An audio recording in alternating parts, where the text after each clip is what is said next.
खानपुर जे गढ़ी ते गो police picket तां अगवा थियल पुलिस एहलकार ज़ुबैर शाह बाज़ियाब न थी सघियो। बदनाम धाड़ियल बेलू तेगाणी पारां मुग़वी जे वारसन खे क़त्ल जी धमकी ॾिनी वई आहे। वारसन पारां पुलिस ख़िलाफ़ एहतिजाज जो ऐलान कियो वियो आहे। अहम ख़बर खां अवांखे आगाह करे रहिया आहियूं। खानपुर जे गढ़ी ते गो पुलिस पिकेट तां अगवा थियल पुलिस एहलकार ज़ुबैर शाह बाज़ियाब न थियो आहे।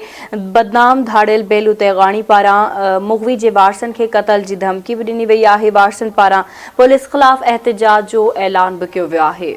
खानपुर जे गढ़ी ते गो पुलिस पिकट तां अगवा थियल पुलिस एहलकार ज़ुबैर शाह बाज़ियाब न थी सघियो आहे, जॾहिं त बदनाम धाड़ियल बेलो तेगाणी पारां मुग़वी जे वारसन खे क़त्ल जी धमकी ॾिनी वई आहे। वारसन पारां पुलिस ख़िलाफ़ एहतिजाज जो ऐलान कयो वियो आहे। अहम ख़बर आहे अवां सां शेयर कयूं पिया। खानपुर जे गढ़ी ते गो पुलिस पिकट तां अगवा थियल पुलिस एहलकार ज़ुबैर शाह बाज़ियाब न थी सघियो, जॾहिं त बदनाम धाड़ियल बेलू तेगाणी पारां मुग़वी जे वारसन खे क़त्ल जी धमकी ॾिनी वई आहे। वारसन पारां पुलिस ख़िलाफ़ एहतिजाज जो ऐलान कयो वियो आहे।